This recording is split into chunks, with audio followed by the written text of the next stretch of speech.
I'm going live when we are. We're live. Okay. Hello, everyone. Thank you for joining us for the Limper Council of PTA's Meet the Candidate Nights. My name is Lauren Pignataro, and my council co-president Megan O'Donovan and I welcome the 5 candidates vying for 3 open positions on the Board of Ed. We also welcome our moderator, Jane Thomas, and our timekeeper, Pat Marr, both of the League of Women Voters. As a reminder, questions were submitted in advance directly to Jane, and the PTA is simply facilitating this event. Before I hand it over to Jane, please join me in saying the Pledge of Allegiance. Give me 1 second. Sorry, I am trying to share my screen. I can't get up.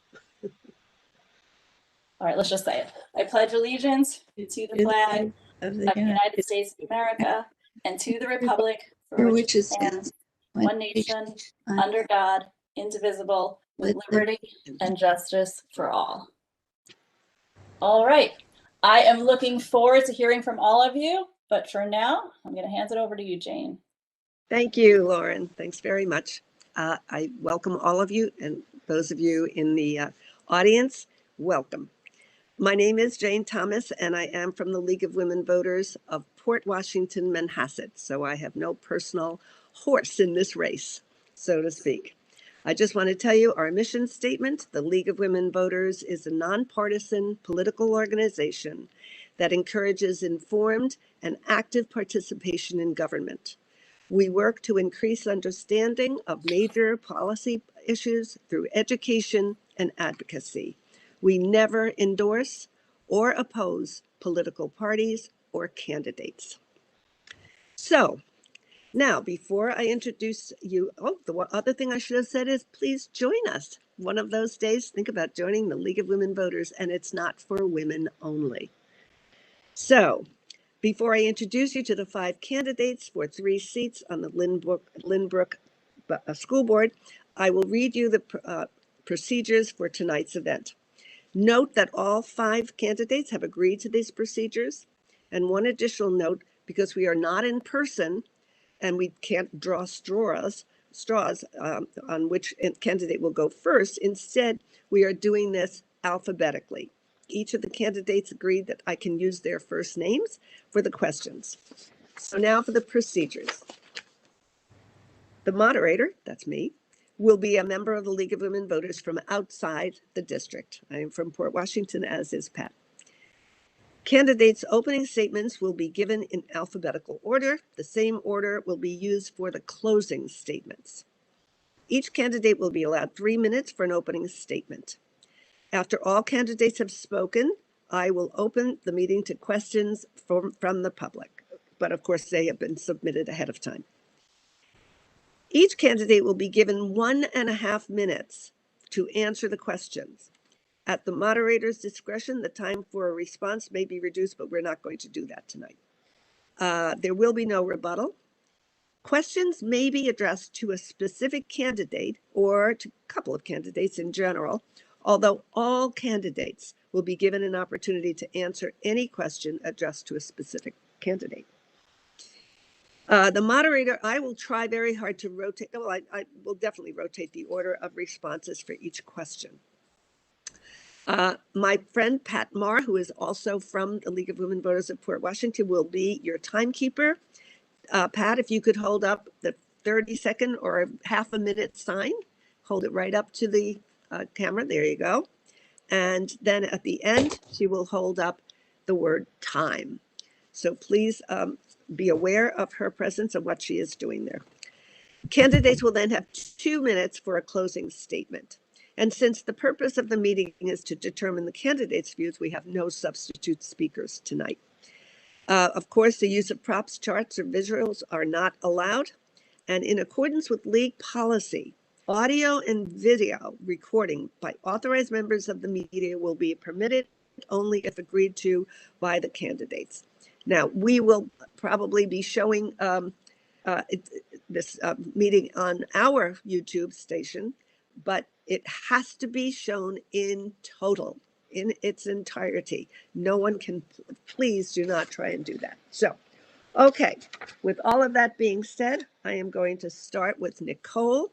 Nicole Aroskar, is that right, Nicole? Where are you? Arokzar. Close. Close Close. enough. Right. Okay, very good. And then we'll move down the line alphabetically. So it's your 3-minute opening statement. Okay, thank you. Good evening, everyone. My name is Nicole Arokzar. I'd like to begin by thanking you all for joining us here tonight virtually via YouTube. A little bit about me. As some of you may know, I did grow up in Lynbrook. When I got married, I moved out. We moved to Queens for a couple of years, but when my husband and I were looking for a house and starting a family, I convinced him to move here to Lynbrook. Not only was my family here, not just my parents, my grandparents, aunts, uncles, cousins, but I wanted my children to have the experience that I had growing up in Lynbrook, because I had such a great experience growing up here. Fast forward to today, we have lived here in Lynbrook in our home for 22 years. We have 4 children, 2 in college. They attend Hartwick. They graduated LHS in 2018 and 2019. I have a senior at the high school, and I have an 8th grader at North. Through the years, I've been involved in the PTA, in the schools, starting at West End, most recently at the high school. I was most recently, and so I'm the outgoing co-president of the Lynbrook High School PTA, and I'm also serving on the curriculum committee for North Middle School. I'm the treasurer and a founding member of the Friends of Lynbrook High School, which is an organization that fundraises for the after prom pool party. I coached Titans lacrosse for 5 years. I coached the girls team that my daughter was on. I had no experience with lacrosse at all, so it was quite an interesting 5 years that I had as their coach. I currently work as an account manager for an international insurance broker. I graduated from St. John's with a bachelor's in accounting, so I do have some accounting experience. So why am I running for school board? I believe that the key to successful schools is putting our children, our community, and our future first. I will maintain a focus on mental health and wellness for all of our students. Through this pandemic, our kids are not okay, and we really need to focus on them and their mental health. I will strive for continued excellence in education by prioritizing academics, extracurricular activities, and fiscal responsibility. I'll push for transparency and communication to not only our school families, but the entire Lynbrook community. And working with my fellow board members, I hope to continue to find innovative ways to remain under the tax cap. All right. Thank you. Thank you very much, Nicole. We move right on to Leslie Dino. Thank you. Good evening. I want to thank everyone for taking the time out of their busy schedules to join us this evening. Thank you to my fellow board members and candidates. I wish everyone good luck. Thank you for having given me the opportunity to represent our community as a board trustee for the past 6 years. As a mother of 4 children that currently attend our schools, this election is not about me or any agenda. It is about what is best for our children and our community as a whole. As many of you know, my husband Andrew grew up in Lynbrook, and we have lived here raising our children for the past 18 years. We are proud Lynbrook Owls.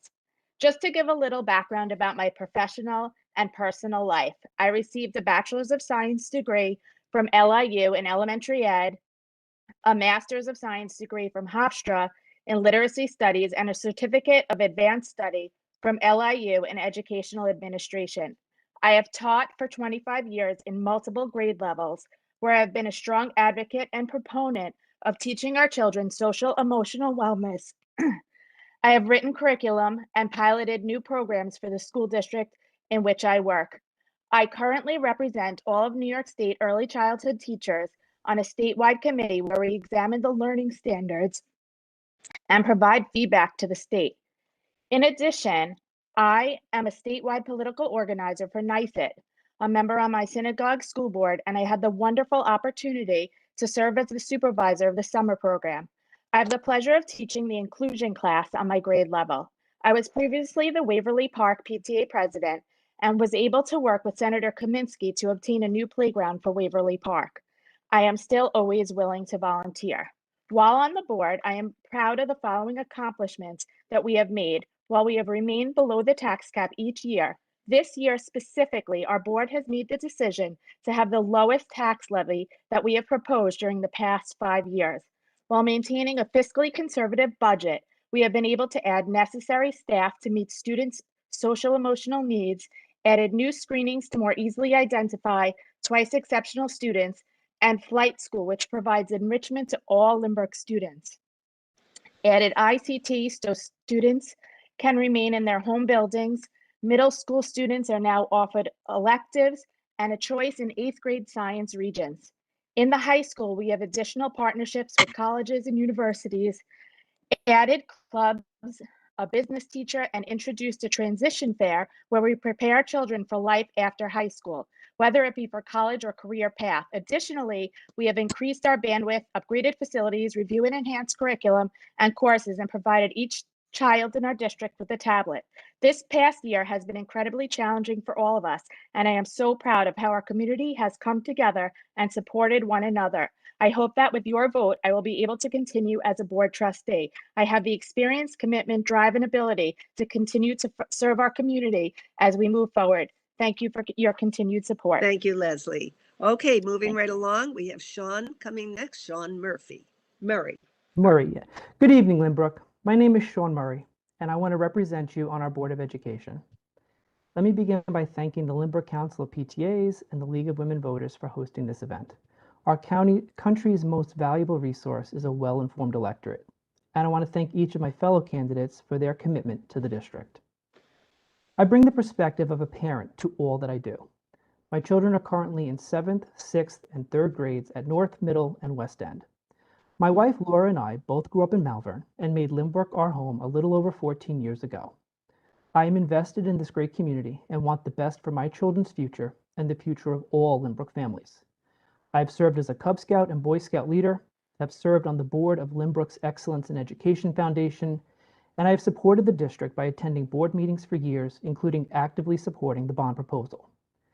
As I recently shared on my Facebook group, if I were to boil my campaign down to a single word, it would be perspective. I began teaching elementary school students over 20 years ago, and I've been a school leader for the past 14 years of my career. I have led at the building level as principal and at the district level as director of curriculum and instruction in 3 different school districts. And each of those experiences have served to broaden my perspective. More importantly, in each of these experiences, I have learned to listen to, appreciate, honor, and consider the perspective of those affected by my decisions. As a school board member, we are compelled to use our perspective to consider the effects of our decisions on students, parents, taxpayers, staff, and our administrative team. I have practiced making those types of decisions and will bring my broad perspective to the board. Why do I want to join the leadership team of our school district as a member of the board? I have dedicated my entire professional career to public education and want to share that experience with all the students and residents of Lynbrook. I believe that all students are entitled to learn the skills, habits, and approaches to learning that will not only allow them to graduate Lynbrook High School ready for what comes next, but more importantly, able to take on any challenge or opportunity they may seek as adults and citizens of our local and global community.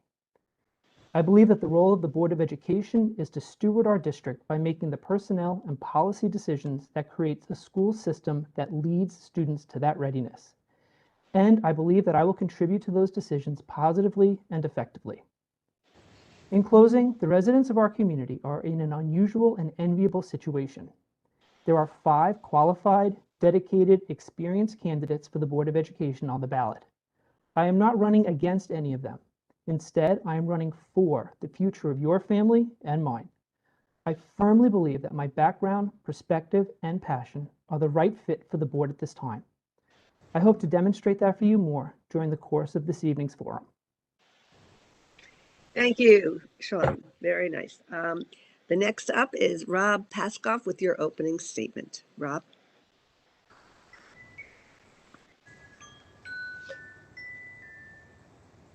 You have to unmute, Rob. We go. Okay. I'd like to thank the PTA Council for organizing this event, the League of Women Voters for moderating this event, and the district's tech department for the monumental task of the broadcasting of this event and all the other events, classes, sporting events, etc., this past and unprecedented year.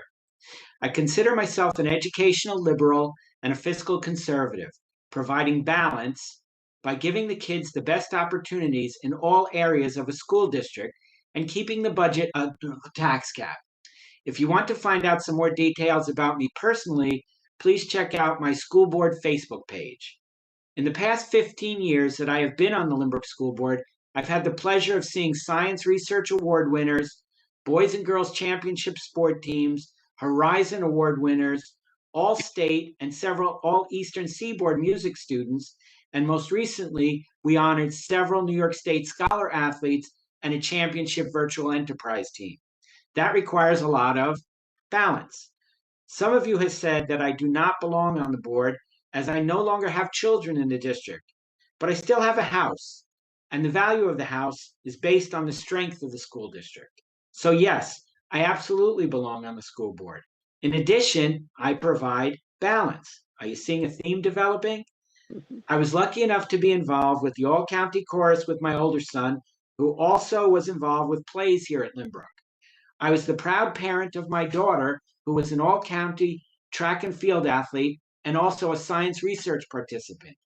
And finally, my younger son, who was involved with all-county band, Nassau County Day of Percussion, and the cross-country and track and field teams. So as you can see, I have participated in a lot of things that Lynbrook has to offer. Not currently having kids in the district makes me objective for all students in the district for balance. My career as a pediatric physical therapist helps with my knowledge of the special needs students as well. Whether we are talking about special needs students or AP students, everyone deserves the best educational opportunities we can offer. Many of you are unhappy with some of the things the district did this year. We were sailing in uncharted waters, and we had to balance everyone's interests. We had to consider hybrid students, and we had to consider remote students.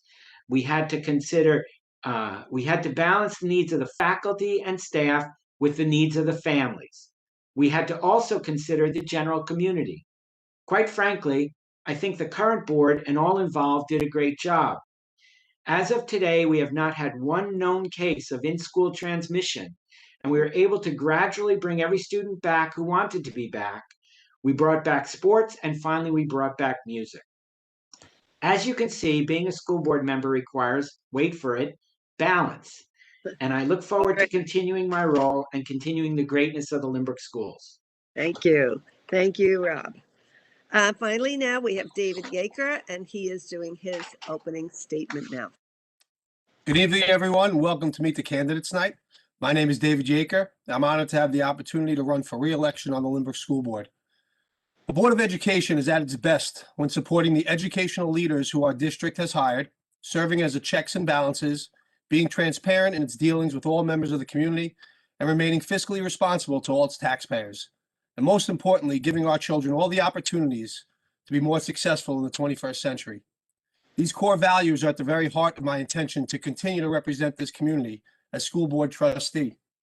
As a parent of two children, one in 8th grade, another in 10th grade, I am cognizant of the educational reforms surrounding children. As a classroom teacher of 25 years and coordinator of my school's alternative high school, I'm deeply aware of the trials and tribulations of at-risk learners at the high school level and the growing need for support for these students at a young age. As a husband to a high school social worker, I'm well aware of the need for balance between the classroom and the social emotional learning of our children. I'm deeply invested in community service, particularly my work with raising awareness and money for the ALS Ride for Life, which I helped bring to the Lynbrook community, my advisorship of the Owl Buddy program established during the pandemic to connect students with one another during quarantine, organizing local toy drives, Operation Gratitude and Wounded Warriors, and my work with students with special needs. As a coach of a variety of varsity sports and parent of children who are active in performing and visual arts. I understand the need for all extracurricular activities that serve to further develop the child as a whole. My 6 years on the board has been marked by significant gains to the Lynbrook School District. We've added a significant amount of staff and support to our special education department, including 8 new teachers, a CSE chairperson, 2 speech teachers, over 2 positions in both social work and psychology.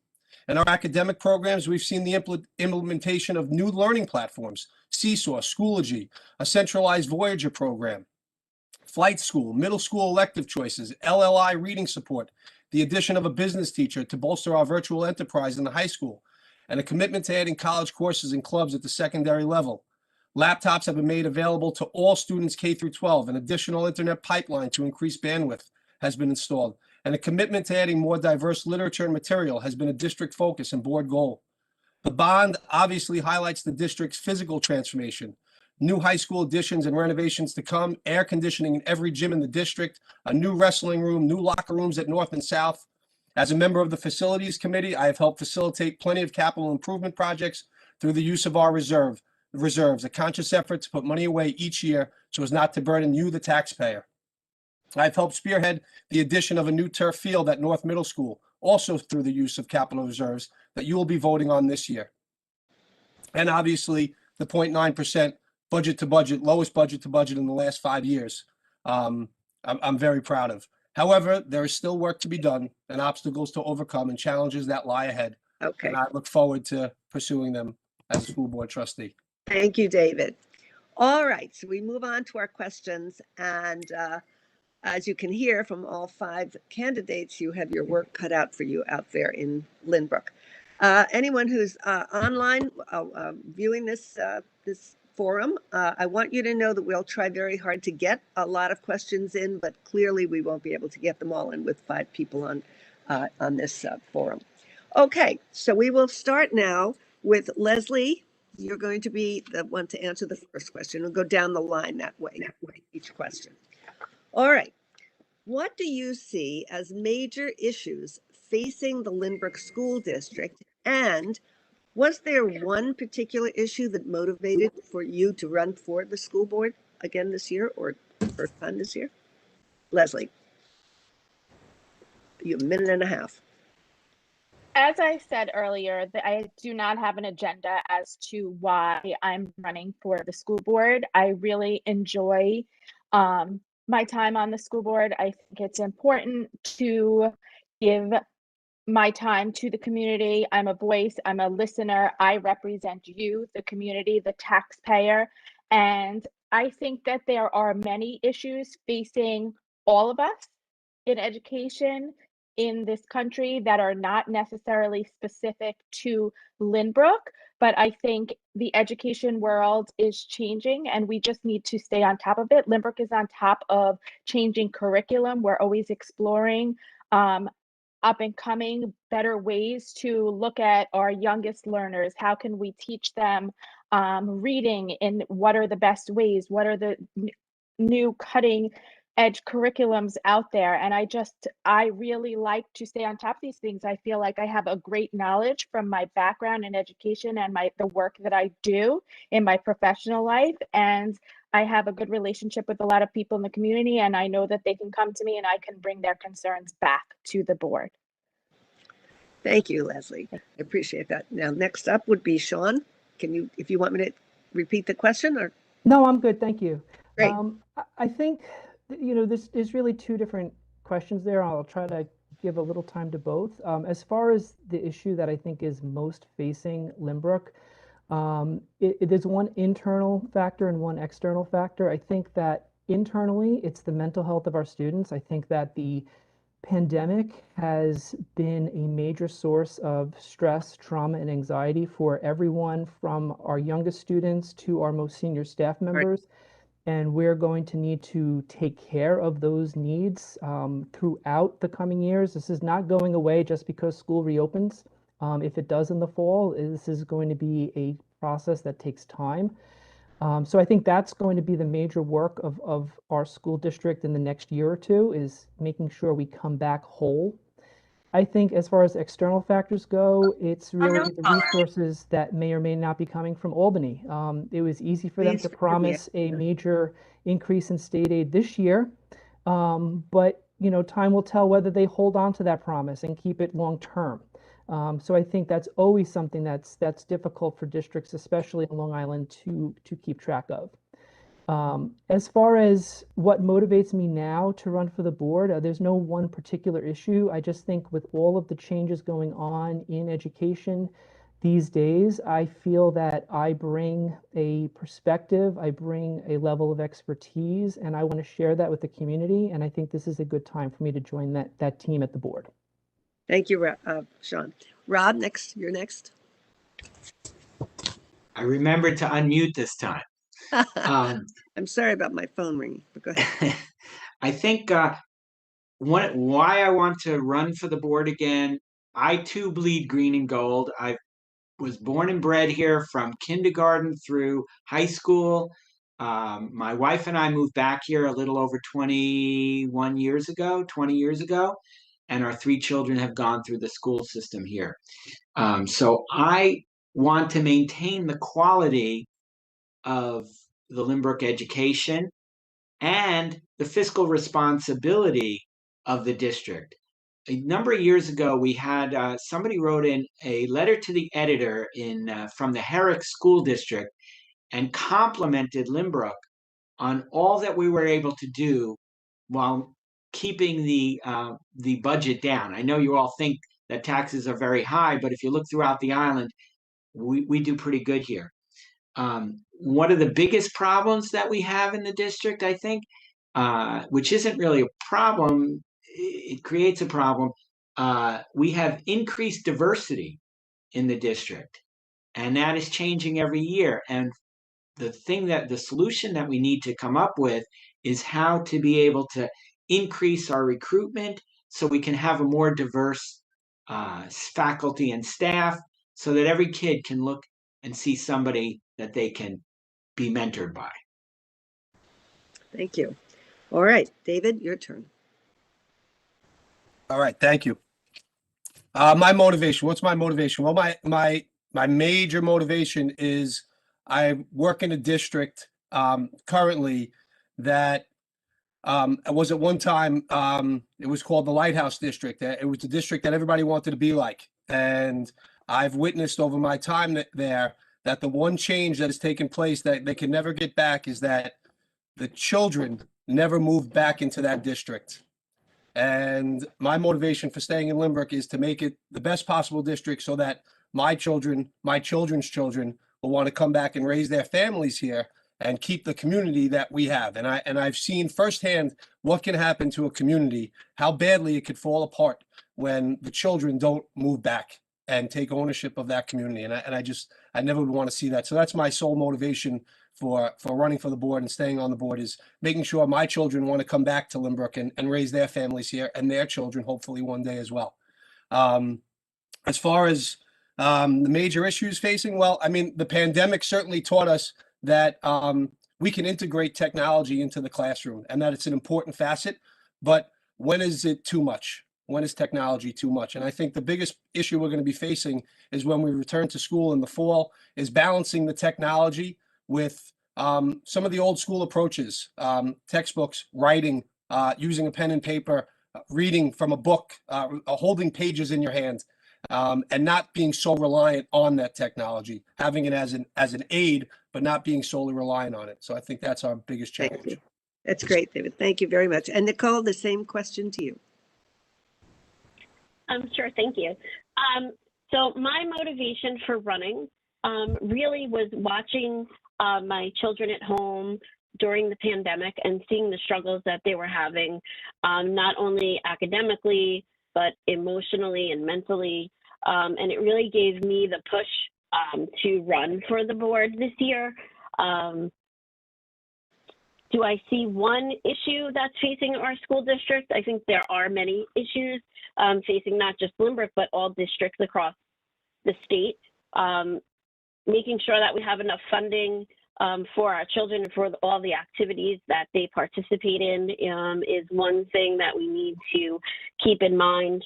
Another thing, I think, as Sean had stated, and Rob as well, I think maybe Rob, I'm sorry if I'm wrong, but bringing in not only educators, but staff, a diverse staff, so that children can see someone like themselves, either in front of the classroom or someone that they can talk to in guidance. And I think that's one of the things that we need to bring into the district as well. Thank you. You. All right. Now on to the next question. And Sean, you will be starting with this one. The teachers' union's contract will be negotiated during your time in office. In light of these roles and responsibilities that you have, what changes do you want to see implemented in the next contract? Sean? I have to be honest, I don't have a copy of the teacher's contract to be able to know what exactly is in it, to know what would need to change. I think that like in any school district, the teachers are its greatest resource. The teachers are the ones doing the work each and every day with the students. So that contract needs to be fair to the work that they do. But that contract also has to recognize the needs of the community and the financial burden that a teacher's contract places on the community. Like all school districts, the majority of Lynbrook's budget is in contract salaries and benefits, because you pay for the most important thing. It's the human resources in a district that are the most important thing in that district. And I think that the next contract needs to balance the needs of hiring the best and brightest teachers that we can for our district through the fairness of the contract, with the needs of the community to not be pushed out by a tax burden that's untenable. And so that would be my goal in the budget, in the contract negotiation process. And as far as little pieces in the contract, without seeing it and knowing it as a board member, I wouldn't be able to answer that question more specifically. Thank you very much. Okay, same question to Rob.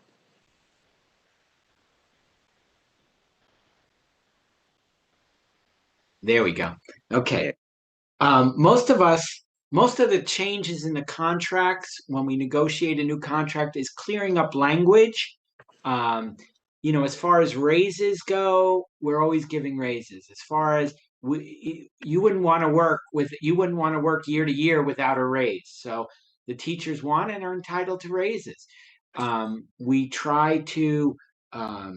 I brought up several years ago to try to introduce a less expensive healthcare option, which would benefit not only the district, but it also benefits the employees, the teachers and the employees of the district, because they pay a percentage. If they're paying a lower percentage, if they're paying the same percentage of a lower cost insurance that's comparable to what we currently offer, then everybody comes out ahead. So other than that, negotiations are something we do that unfortunately the public is not entitled to hear, and that's one of the things we do in executive session. That's behind the scenes, so we can't really talk much about that. Okay, thank you so much, David. Same question. Yeah, I mean, to piggyback on some of the things that Rob said, certainly it's and Rob said it in his opening speech, it's about balance. And I'm not so sure that anything at this point needs to be changed. I mean, we've done a very good job over the years of balancing the teacher interest with the taxpayer's interest. So I'm not sure that we have to change anything per se. And as people have said already, teachers are our most valuable asset. And we need to protect them, and we need, listen, I work in a district that hasn't had a teacher's contract for 10 years, and it makes for a very, very difficult work situation. So, we want to keep that balance as long as we possibly can, and we have been doing that by showing our teachers how important they are to us and to our students, compensating them fairly and adequately, and also keeping in mind the taxpayers as well. Thank you. Yep. Nicole, your question about the contract? Thank you. So there were two really questions, I guess, in there about should the teacher contract, with the teacher's contract next year and any changes that should be made, as well as thoughts on tenure. So I have two comments on that question. One is in regards to tenure. I know as a parent, there have been several wonderful, amazing teachers in the district that were not offered tenure. I know a lot of parents wrote to the board, and there were a lot of complaints regarding giving teachers tenure. So that's definitely something that I would like to work on if I am elected to the board, because I believe that we really need to listen to the parents and the children in regards to tenure. In reference to the teacher's contract, I'm thinking maybe if we can add something regarding responsibilities during emergency circumstances. So obviously no one was prepared for this pandemic. And I know that, our teachers are great and they jumped in. They had 2 days of training on, new systems that they really saw for 2 days, and then they were rolling them out to the students, and they did a great job with that. I think maybe we should put something in regarding preparedness for, God forbid, we have something like this happen again, and what the responsibilities of the teachers are during that. Thank you so much. And Leslie. Thank you. So I don't think there are any changes that I'm looking to make to the teacher's contract. I've had the experience of sitting on negotiations from both ends as a teacher and as a board member. And I think, as someone had mentioned prior, teachers are our most valuable assets. When our students or our own children come home from school and we ask them about our day, they're telling us what they learned each day from their teachers. So we want to make sure that they are compensated, and we also need to keep the taxpayer in mind, and we cannot go above the tax capped. We want to also make sure that we are a competitive district. We want to be able to get teachers and be in the competitive market. So when we post jobs on OLAS, that people are looking at Lynbrook and want to come and work here because we have a contract that entices teachers to come to our community. And I think that we do. So I'm not looking to make any great changes to our contract, just continue, and just as the negotiations have gone in prior years. Great. Okay. Thank you. Moving on, now we have Rob. You're going to answer first. And the next questions, actually, the next two questions have to do with the pandemic to some degree. So one, Rob, regarding the health and safety of all students and staff, are you willing to publicly endorse a reliance on decisions and recommendations from experts in their fields, having to do with science, I'm assuming? Can you please explain your reasoning? I absolutely believe in science. In my background as a physical therapist and a former professor of physical therapy is all science related. Health and safety, a lot of people didn't want us to make the kids wear masks, didn't want us to use barriers, but we did. And as I said in my opening speech, not one case of in-school transmission. That, to me, would have been a disaster. Any kid who could possibly have an in-school transmission and bring this horrible disease back to their families would have been a disaster. So I'm very proud to say that we did follow the science, and we continue to follow the science. Some people are upset that we're still using barriers, and the CDC has said we don't need to do that anymore. We did that because we made a promise to families to bring back their kids, and when they made that decision, they based their decision on the barriers in place. So while it doesn't necessarily agree with the science, I think we're going above and beyond the science there. We brought back sports in a safe way. We made our kids wear masks. Some schools did not. We just recently brought back music because the science again had changed. So we're following the science all the way down the line. Great. Thank you so much. Same question, David. would you mind repeating the question? Sure. Regarding the health and safety of all students and staff, are you willing to publicly endorse a reliance on decisions and recommendations from experts in their fields? And I'm assuming it means science experts. Explain your reasoning. I mean, I think I understand the question. I think I understand the question. I might be a little bit confused. So, if I don't answer it, you could certainly rephrase it. Okay. But I mean, we listen to the experts, and that's certainly that's the job of any of the Board of Ed is to listen to our experts. We have to identify the experts, and then we have to take their advice, and then we follow the lead of our educational leaders. They bring that information back to us from the experts in who they're listening to and who they identify and who they trust. And then we make our own decisions and they make their own decisions and we have a discussion based on that. So I think I'm answering the question when I say yes. We do follow the experts. And we should follow the experts. And then, we ultimately make decisions that are in the best well-being of our staff and our students and our sports staff and everybody in the building. So Enough. Okay, thank you very much. Nicole, same question.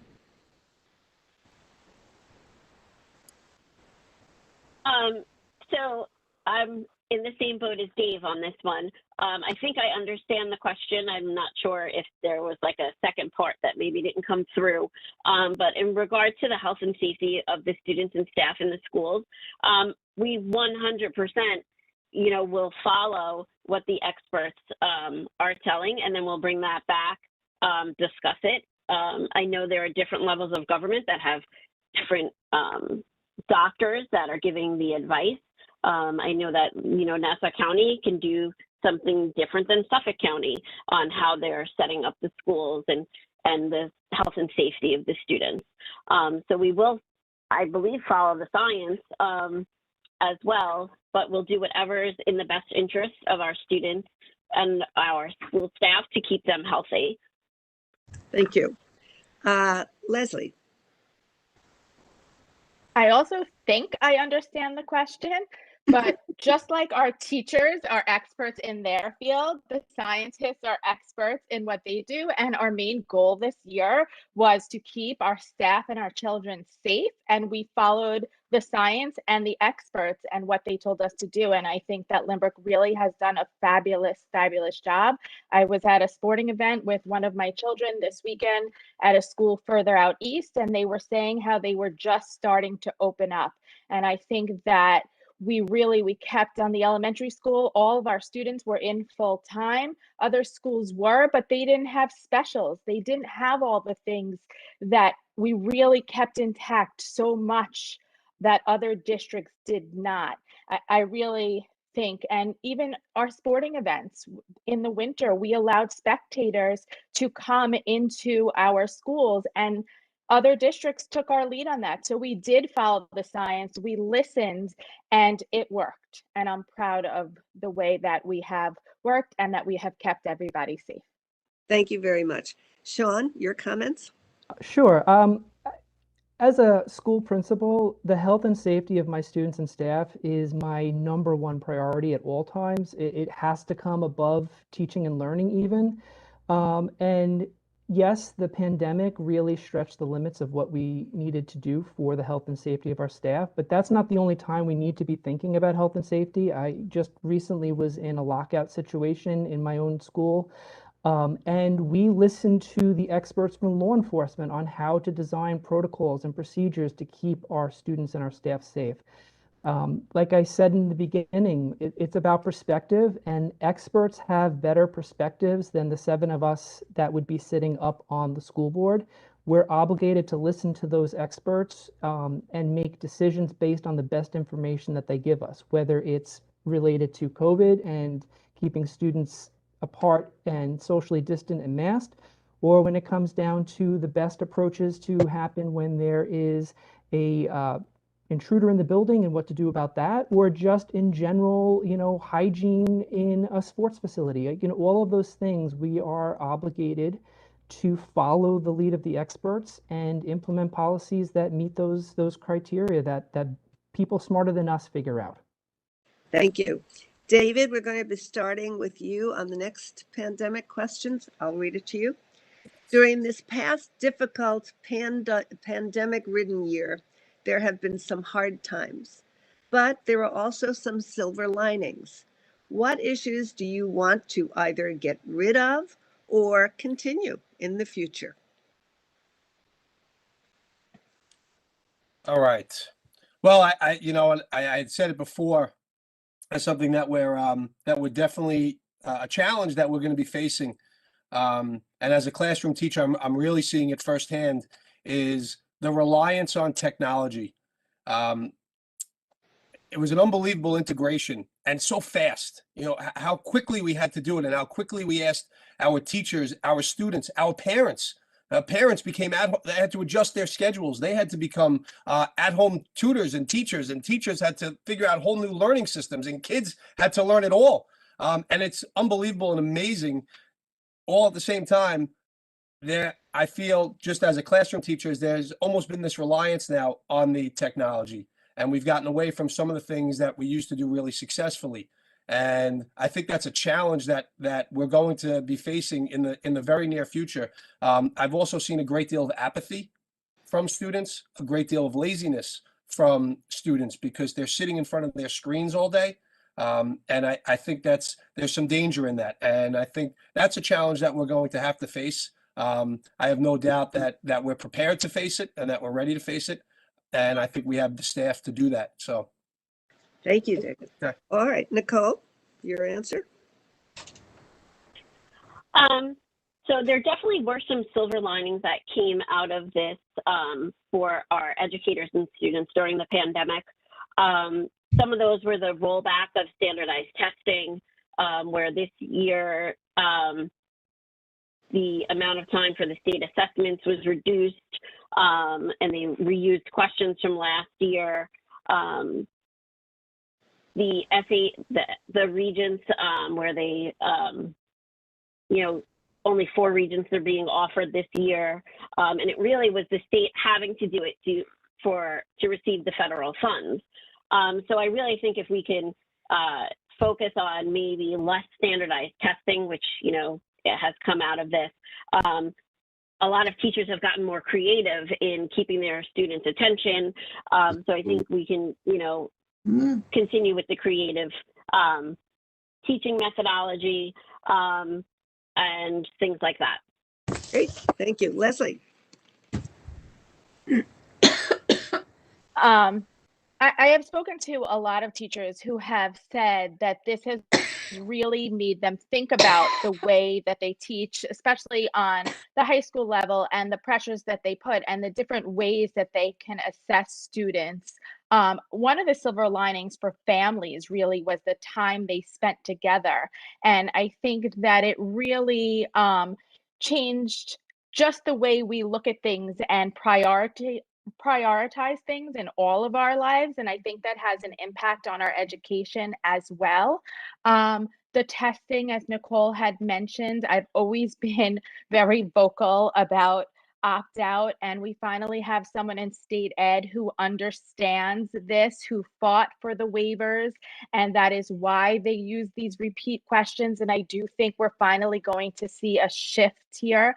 And, as someone who had a senior and the ACT and SAT and those high stakes tests, I think we're finally going to see a change. And as Dave mentioned also, the reliance on technology, we're going to really have to find a balance on when it's appropriate and how we're going to face remote learning in the future going forward by following that science. And if there is someone who really needs something due to a medical reason, or if it's not going to be appropriate, that's going to be a balance that we're going to really need to look at. Thank you. All right, Sean, same question.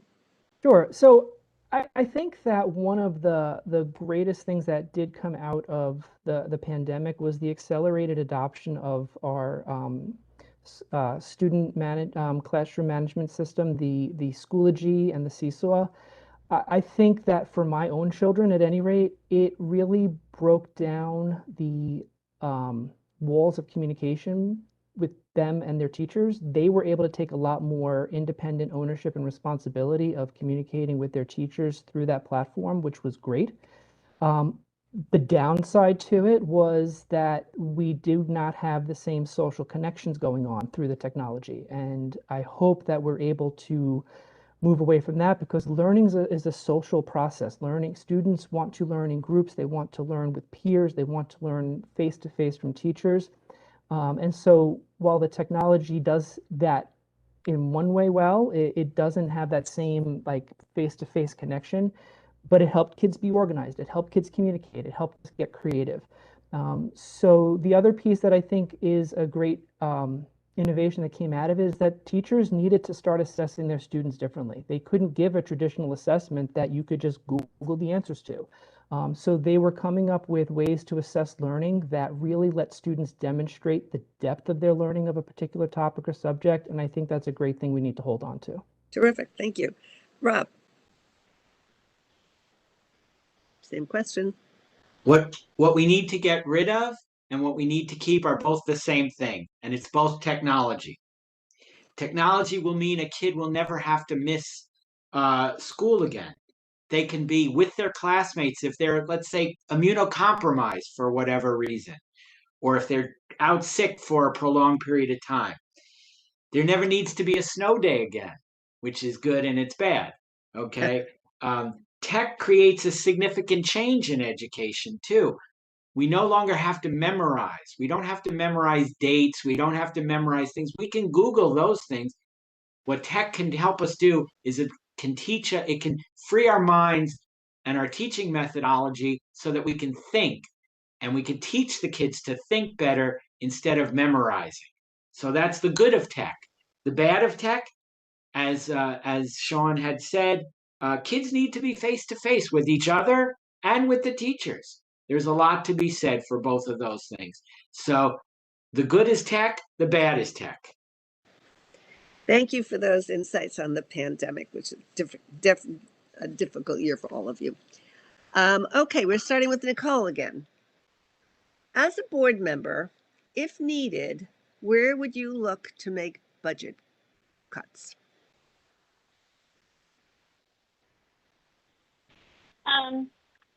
So I believe that there wouldn't be one specific area that we would need to look at for budget cuts.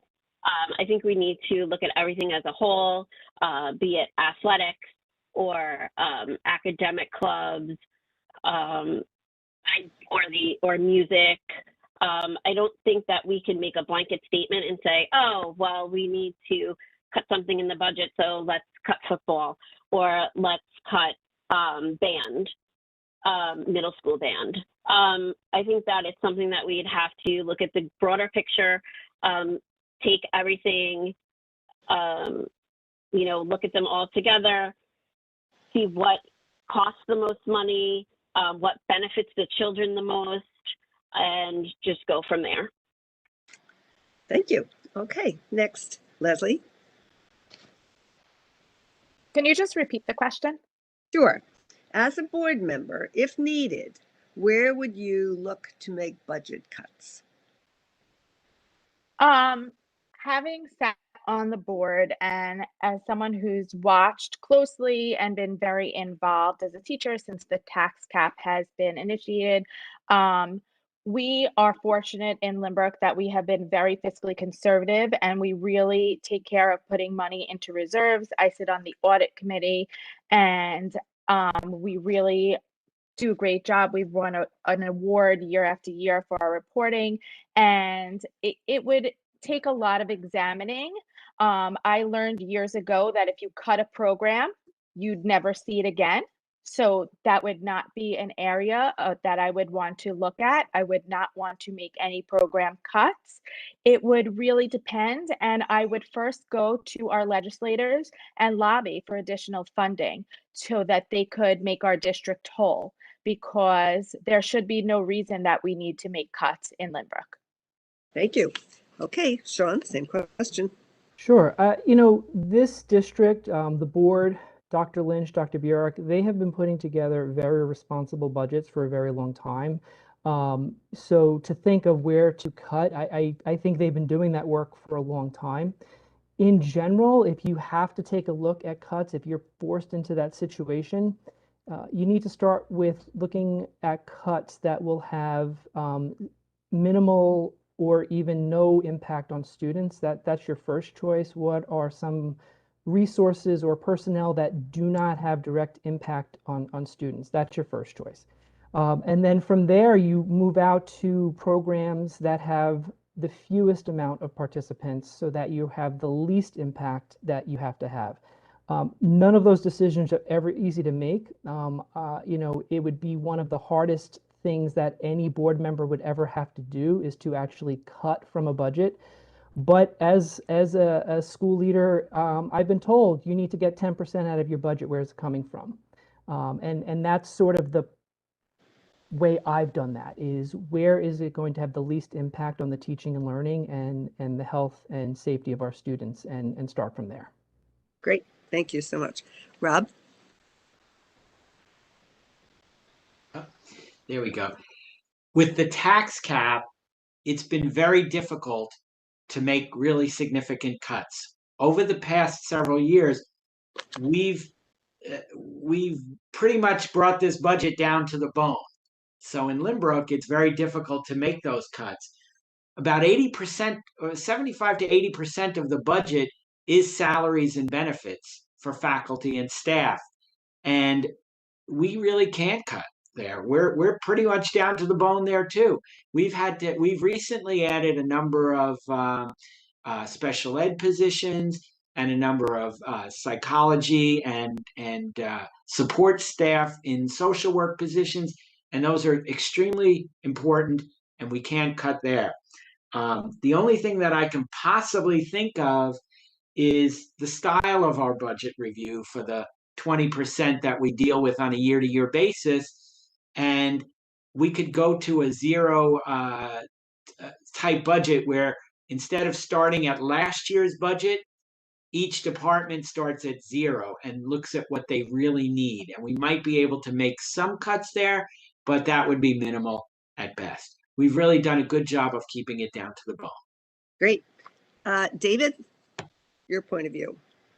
Yeah, I certainly don't want to belabor the point, as everybody has said, but the truth of the matter is we have unbelievable administrators from the top down. Our high school administrators, our elementary school administrators, our athletic director, our performing arts director, they are asked to cut every year from their budgets, and they do.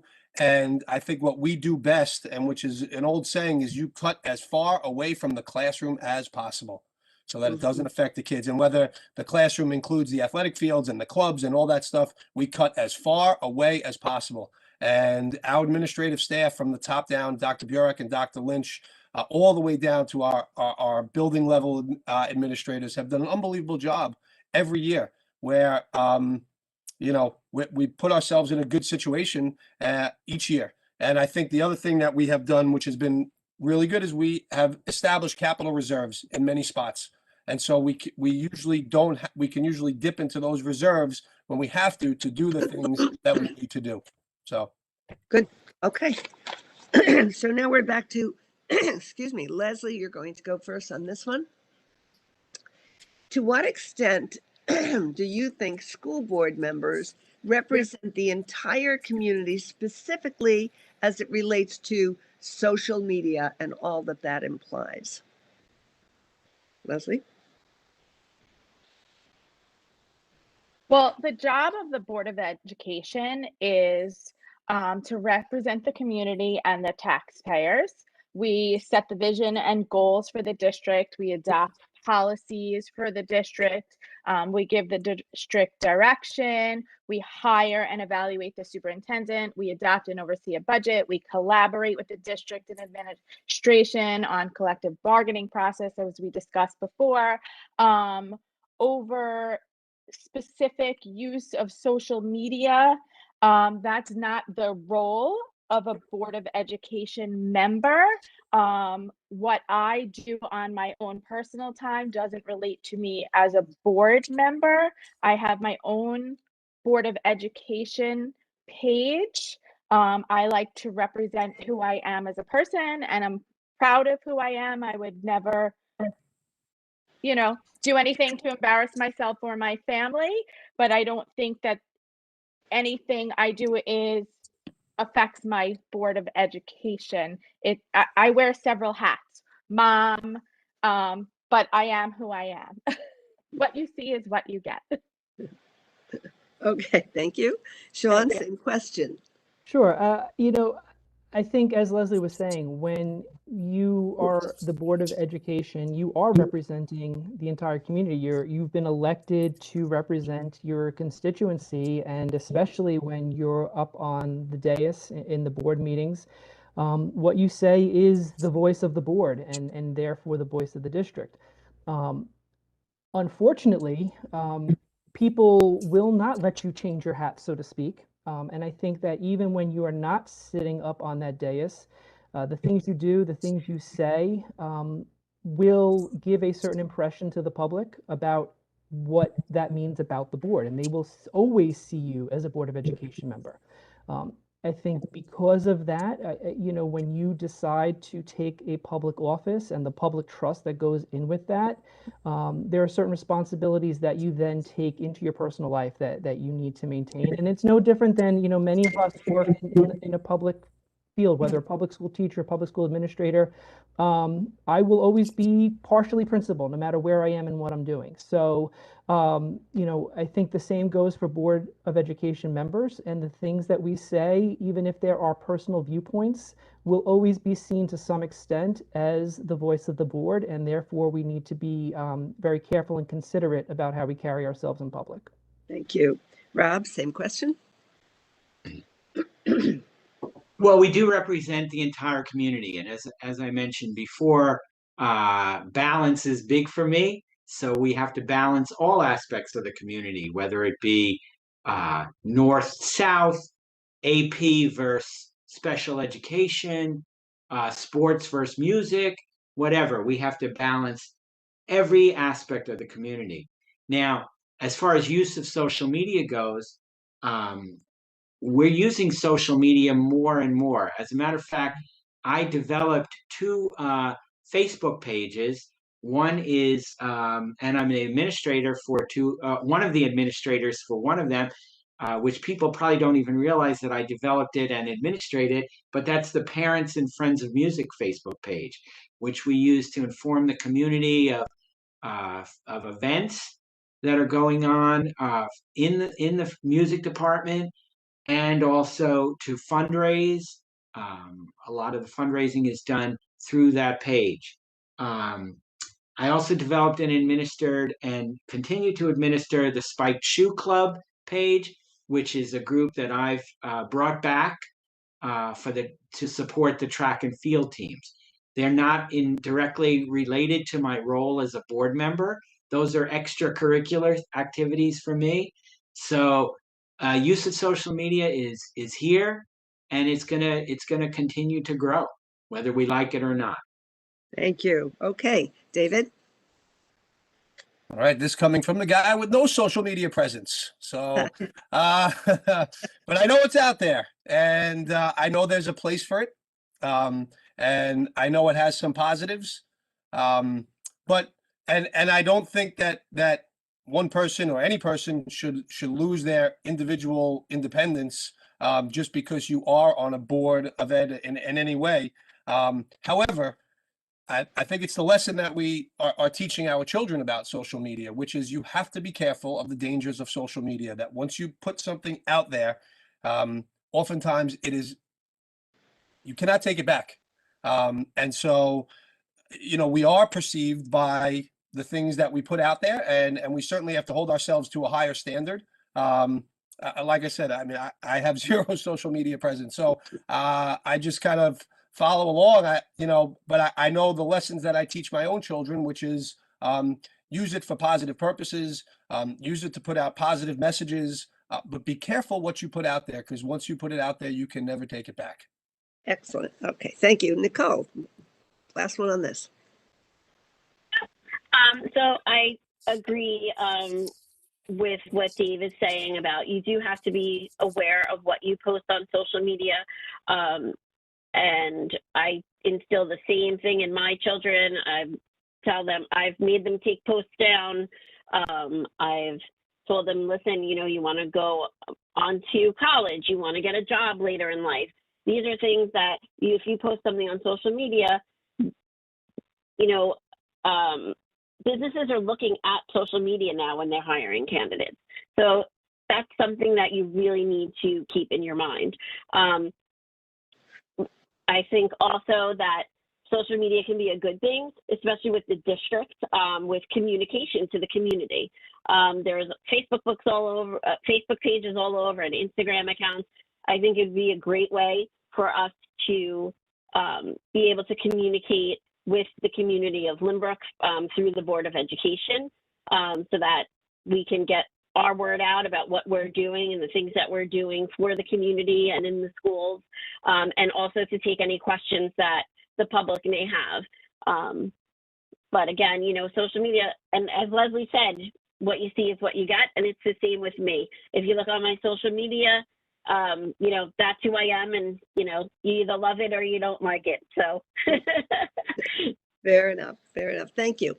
All right. So now we will be starting with Sean, and I received several questions on this. So here we go.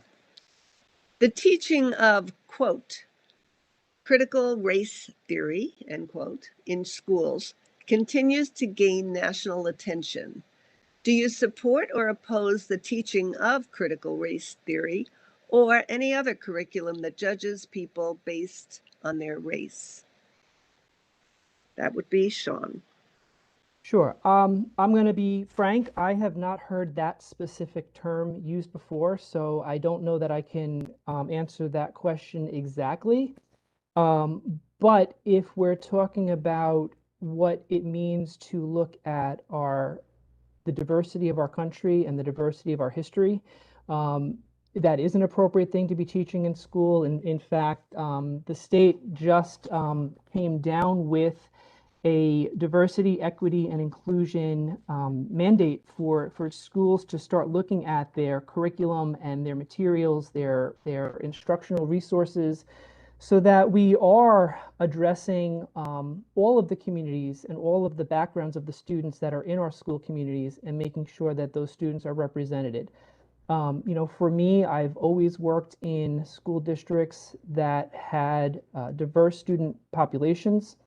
And I think that our curriculum in any community needs to provide windows and mirrors where students see themselves, where they're reading books that have characters like themselves, but also windows where they're seeing people not like themselves, where they can develop an understanding and empathy for people whose backgrounds are not the same as theirs. And I think that's a critical component of developing the citizens that we want graduating from our high school and going out into our local and our global community in the future.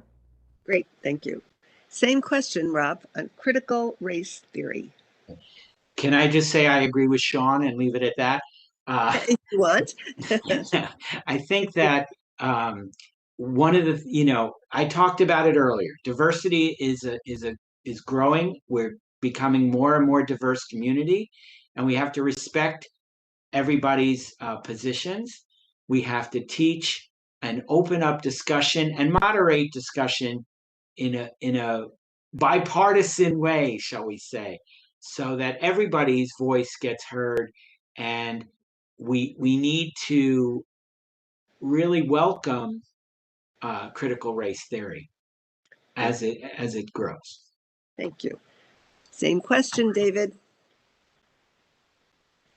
So, you know, I don't know the term. I mean, I know the term, but I don't know it as it applies to teaching it in school. I would defer to our administrative, our superintendent in charge of curriculum to bring back the information, to listen to it. But what I will say is that, you know, I think as a board member, what we want to be teaching is empathy. What we want to be teaching is tolerance. What we want to be teaching is teaching our kids how to be critical thinkers, how to debate civilly with each other, how to have differing opinions, how to be good members of society, how to lift one another up.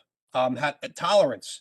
Those are things, and the conversations that we have to have, and the difficult conversations that we have are usually, the word that is usually goes with that is delicate. And I think the most important thing that we have to do is make sure that whoever is facilitating these kinds of discussions and the discussions that we should be having with our students, whoever's facilitating these discussions are trained professionals. And if it's our own trained professionals, then that's great. Then we should be training our teachers to be able to facilitate these discussions and teaching our kids not what to think, but how to think. And I think that, to me, is the most important thing in this whole discussion. Okay. Nicole, critical race theory. What do you think? Thank you.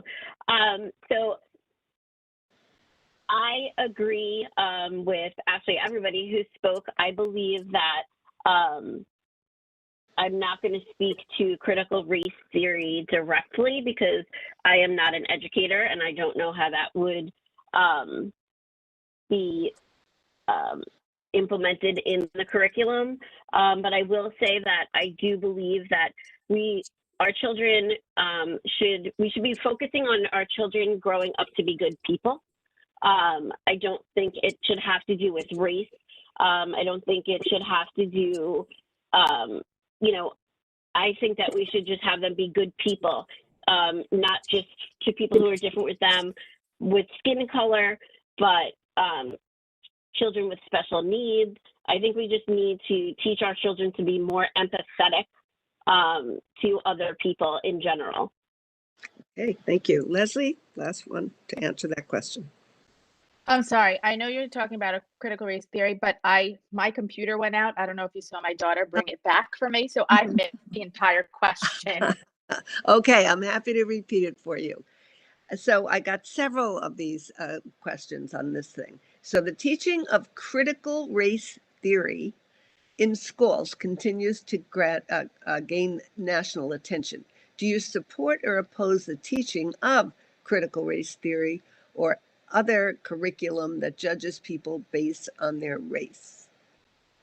Okay, well, if I can all, just say, I should have said this before, but I think it has to do with also the textbooks, including being more inclusive and all of that kind of thing. So well, CRT is like the hot topic right now on, turn on the news and all over social media, as we were talking before. But I just want to point out right now, one of our Board of Education goals this year is to continue to promote diversity, inclusion, and equity for all.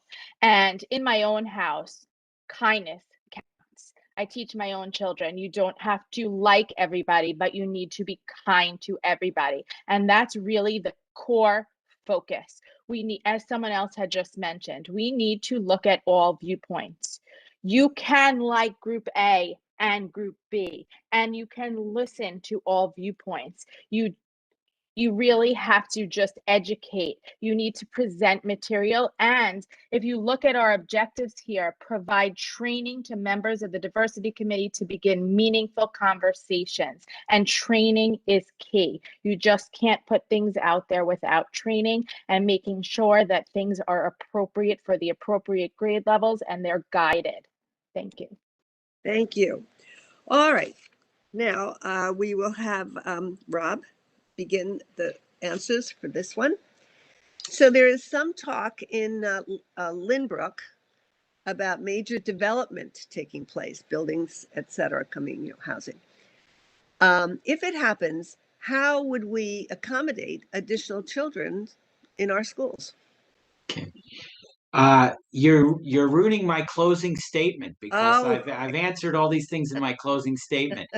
But I attended recently one of the projects that they're talking about is a new 210 unit apartment complex at the Feather Factory site. And I attended a meeting on this with one of our other board members, Heather Hansen.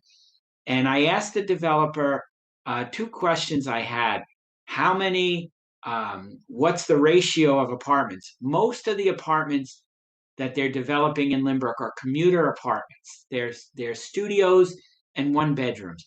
That's not going to bring a very large group of students to the district. That's going to bring a handful of students to the district, and my guess would be that people would live here a few years, maybe have a child, and probably move to a house or something shortly thereafter. So I don't think those units would bring a lot of kids to the district. The biggest problem with the development is the pilots. Everybody asks for a pilot, and pilots cost, and I could take this out of my closing statement now. Pilots cost the taxpayer of Lynbrook, not you, Pat, but the taxpayer of Lynbrook, over $2 million a year. And that has to go somewhere. So you, the taxpayer, myself, we're paying so that this guy can develop an apartment complex. And I have some ideas which I will share in my closing statement, so I'm going to reserve those. But that's what I feel about development. There has to be development, but we have to control the development and keep the units small and not to encourage significant increases. Okay, David, next up to you. Oh yeah, I mean, Rob clearly spearheaded this at our last board meeting. He attended it, so he gave me the information that I have. What I will say is essentially, the village, we have the say in whether or not we want this, or as a community, we have a say in whether or not we want this. That's about the only say that we have. If the village votes against it and we don't have it, that's about our only say. Once it happens, if it does happen, we have to accommodate the children. That's the bottom line. That's fine. So if it's something that we don't want, then that has to be spoken. People have to speak out. But that's about the extent of it. If it does happen, and if they do build and people do move in, and there are a lot of children, then it's our job to accommodate them, plain and simple. Okay, same question, Nicole. So I think we're all on the same page with this one. There are, I think, several projects that they're looking to develop. One in the downtown area, which is the Feather Factory. They're trying to gear these types of buildings towards millennials. And again, keeping the size of the apartments down would maybe hopefully dissuade families from moving into them. I do believe that, as Dave said, we will, if it happens, we have to take care of the children, because that's, the priority. We need to make sure that they have a right to their education. I also believe that everyone needs to be an advocate. And if you are against it, then you really need to let our elected officials know, send emails to the board, the village board, the building committee, and just let them know that you're not happy with it. The only thing we can do is, advocate for ourselves. We have gotten some things that were supposed to be built turned down in the village. So, we really need to focus on that.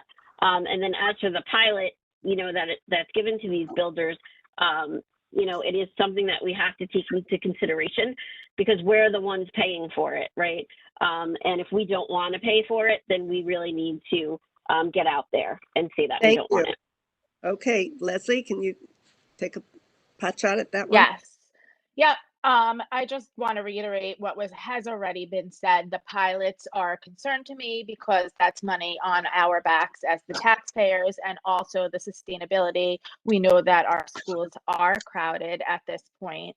And hopefully we just have to stay on top of the proposals that they don't change the size of these facilities. And in addition to, putting more children in the classrooms, how much more the traffic studies that they're doing. We know that if we are traveling from one side of town to the other after school to bring our children to a sporting event, from one field to the other, that there's really an impact, and how long it takes us, and will that impact us even farther, is something that should be studied as well.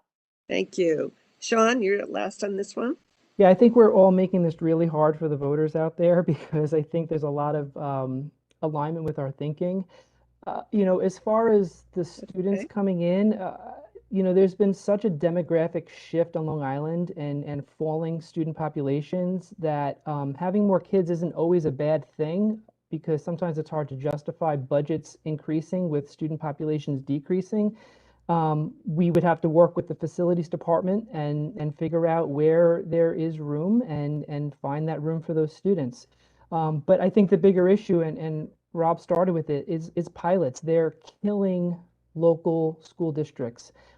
They are being given out like candy from these developing corporations of Nassau County, and I think it's more of a legislative thing that the board needs to work on, reducing how often and how easily that they're given to developers. It goes along with the adjusted base proportion. I mean, more and more of the tax burden is being put on the single family homeowners.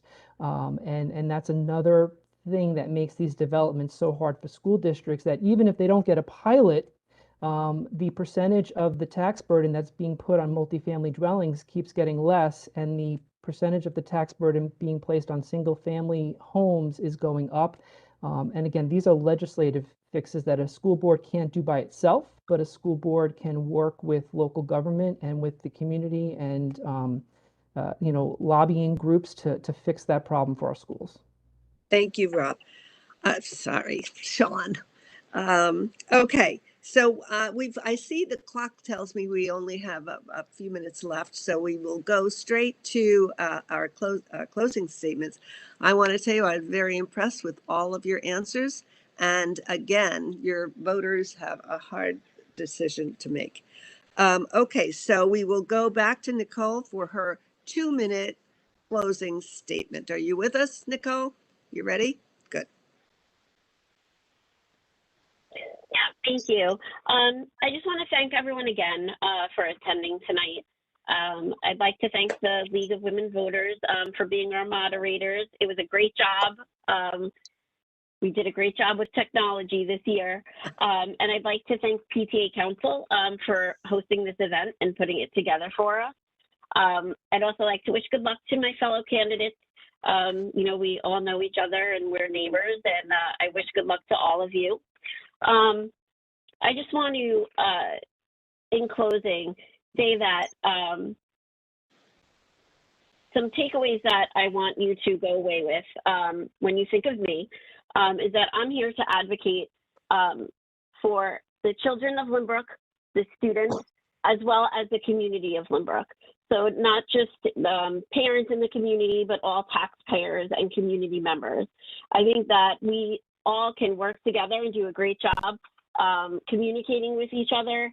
I know that has been an issue in the past, and I look forward, if I'm elected, to help bring the community together through the Board of Education.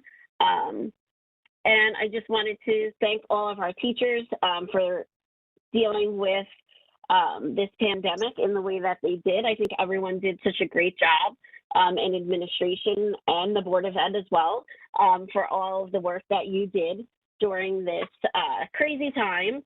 And I hope that everyone listening tonight and watching tonight, when you walk away, you'll agree that I would be an asset to the board and an advocate to everybody in the community. Thank you. Thank you, Nicole. And now right on to Leslie for your closing statement, 2 minutes. Thank you. I want to again thank everyone for watching this evening.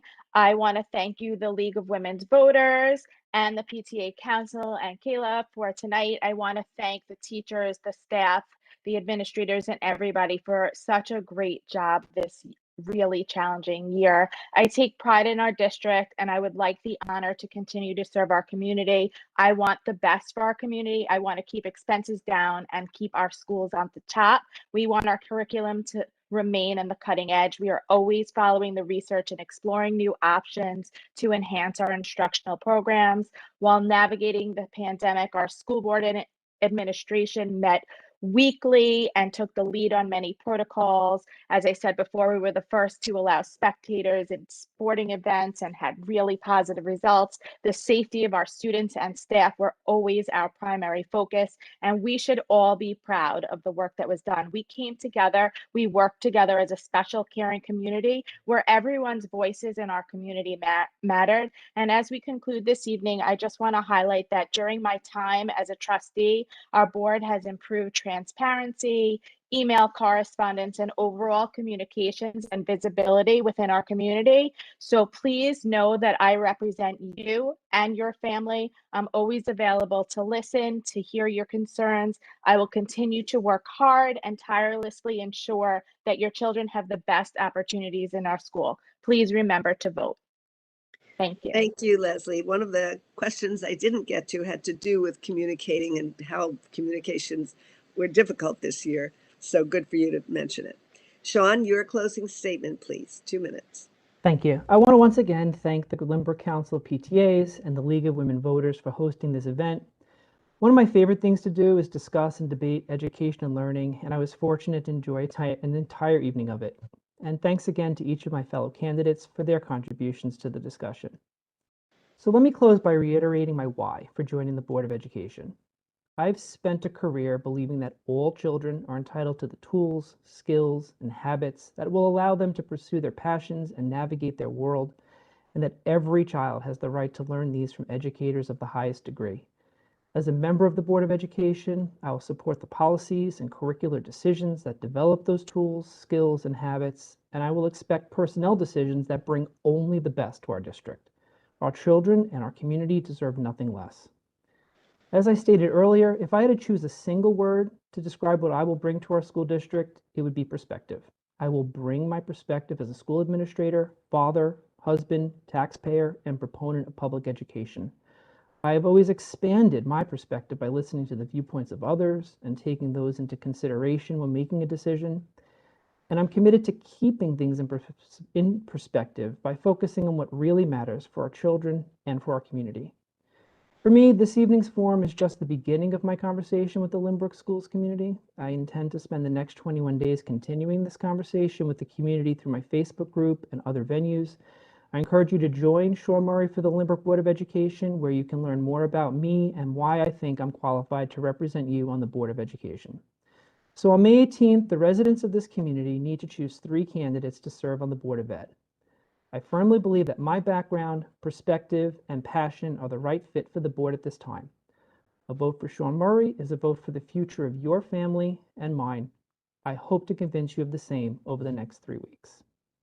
Thank you, Sean. Right on to Rob. Your closing statement, please. I'd like to once again thank the PTA Council, Pat and Jane from the League of Women Voters, the district's tech department, and finally, all of you for listening to all of our points of view and making informed choices for the 3 school board positions. We have a great school district, but we can always get better. What can we do? Coming out of the pandemic will require the board to continue to steady the ship. We will need to make everyone comfortable so we can get back all the remaining students and faculty who are still hesitant to return. We will need to keep expanding our return so all of our music, science, clubs, and sports programs are brought back fully in the safest way possible. Our school mental health programs have and continue to watch and survey both students and their families. Most of our kids and staff have been very resilient, but we can't let our guard down and we must intervene as appropriate. We must use our gold rush of federal and state money wisely. We can't just budget for now, but we have to look at 3, 5, and 10 years down the line. Our community continues to grow and evolve. We have increased diversity, so we need to have increased diversity among staff. We've begun this with a diversity committee, enhanced minority recruitment, and mentoring programs. We need to continue to push ahead in this area so all children feel they have faculty and staff they can relate to and who can mentor them. We talked about the pilot, so I'm not going to talk about that. We have so many municipalities that control the Lynbrook School District that maybe what we could do is invite board members from those different municipalities to come to our meetings. The present board has done a great job of steering us through this through a hopefully once-in-a-lifetime event. Leslie, David, and I deserve the chance to continue helping the district move forward. Thank you. Thank you. Now, last but not least, David, it's your final statement. And I just want to start by thanking you, Jane. You were an awesome moderator. You know, this is not easy to do. Certainly virtually, it's not easy to do. And you really did a great job. Very easy to talk to and really did a great job. So I appreciate you and Kayla and Pat on the time. Really, really great job. Hopefully we'll see you moderating the next presidential election. Each year, it seems like we are faced with new challenges just as we're getting a grip on old challenges. The world is going through an unprecedented time. New mandates are being placed on us daily with little to no time to prepare. And having an experienced board member to help guide the district through uncharted territory is more important than ever. This past year has certainly tested our resolve to push our patience to the limit and challenged everything we thought we knew about education and the world around us. We have all suffered great loss, both personally and communally, and been asked to do things beyond what we thought we were capable of. Now more than ever, we must remain steadfast in our mission to nurture our children's love for learning, teach them to become critical thinkers, have pride in their community in the hope that one day they may choose to return to Lynbrook and raise their own families here. I have the experience, the understanding, and the passion to continue this pursuit and look forward to the challenges that lie ahead. The future is bright for Lynbrook. The additions, both physically and academically, make for a great deal of excitement. There is still work to be done. As a lifelong resident, I'm excited to tackle the challenges that we will face in the coming years. These challenges do not scare me, but rather motivate me to continue our pursuit of excellence for the entire Lynbrook School District. Thanks for your support. Again, thanks Jane and Pat and Kayla. This was a really great night. Thank you all.